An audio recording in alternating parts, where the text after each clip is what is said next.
and he had afterwards gone to college there, circumstances which had led to his forming a great many youthful friendships.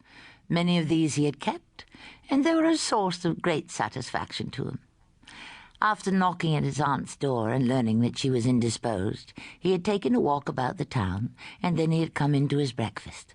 He had now finished his breakfast, but he was drinking a small cup of coffee, which had been served to him on a little table in the garden by one of the waiters who looked like an attaché.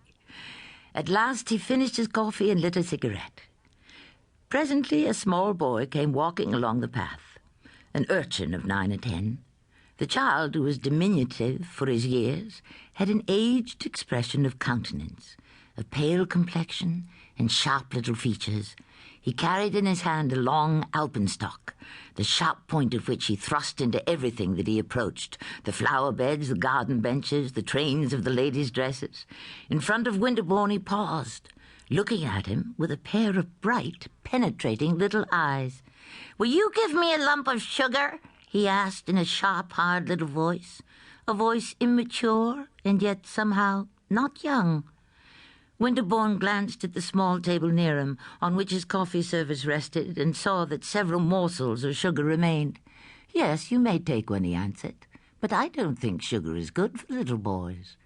This little boy stepped forward and carefully selected 3 of the coveted fragments, 2 of which he buried in the pocket of his knickerbockers, depositing the other as promptly in another place. He poked his alpenstock, lance fashion, into Winterbourne's bench and tried to crack the lump of sugar with his teeth. "Oh, Blathers, it's hard!" he exclaimed, pronouncing the adjective in a peculiar manner. Winterbourne had immediately perceived that he might have the honour of claiming him as a fellow countryman. "Take care you don't hurt your teeth," he said paternally. "I haven't got any teeth to hurt. They have all come out. I have only got 7 teeth. My mother counted them last night, and one came right out afterwards. She said she'd slap me if any more came out. I can't help it. It's this old Europe. It's the climate that makes them come out. In America they didn't come out. It's these hotels." Winterbourne was much amused. "If you eat 3 lumps of sugar, your mother will certainly slap you," he said. "She's got to give me some candy then," rejoined his young interlocutor. "I can't get any candy here, any American candy. American candy's the best candy." "And are American little boys the best little boys?" asked Winterbourne. "I don't know. I'm an American boy," said the child. "I see you are one of the best," laughed Winterbourne. "Are you an American man?" pursued the vivacious infant. And then, on Winterbourne's affirmative, replied, "American men are the best," he declared. His companion thanked him for the compliment, and the child, who had now got astride of his alpenstock, stood looking about him while he attacked a second lump of sugar. Winterbourne wondered if he himself had been like this in his infancy, for he had been brought to Europe at about this age. "Here comes my sister," cried the child in a moment. "She's an American girl." Winterbourne looked along the path and saw a beautiful young lady advancing.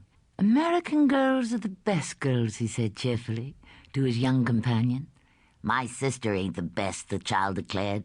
"She's always blowing at me." "I imagine that is your fault, not hers," said Winterbourne. The young lady, meanwhile, had drawn near. She was dressed in white muslin, with 100 frills and flounces and knots of pale-coloured ribbon.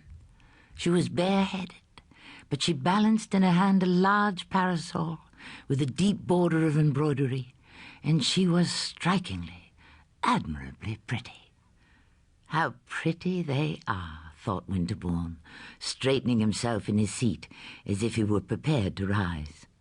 The young lady paused in front of his bench near the parapet of the garden which overlooked the lake. The little boy had now converted his alpenstock into a vaulting pole, by the aid of which he was springing about in the gravel and kicking it up not a little. "Randolph," said the young lady, "what are you doing?" "I'm going up the Alps," replied Randolph. "This is the way." And he gave another little jump, scattering the pebbles about Winterbourne's ears. "That's the way they come down," said Winterbourne. "He's an American man," cried Randolph in his little hard voice. The young lady gave no heed to this announcement, but looked straight at her brother. "Well, I guess you had better be quiet," she simply observed.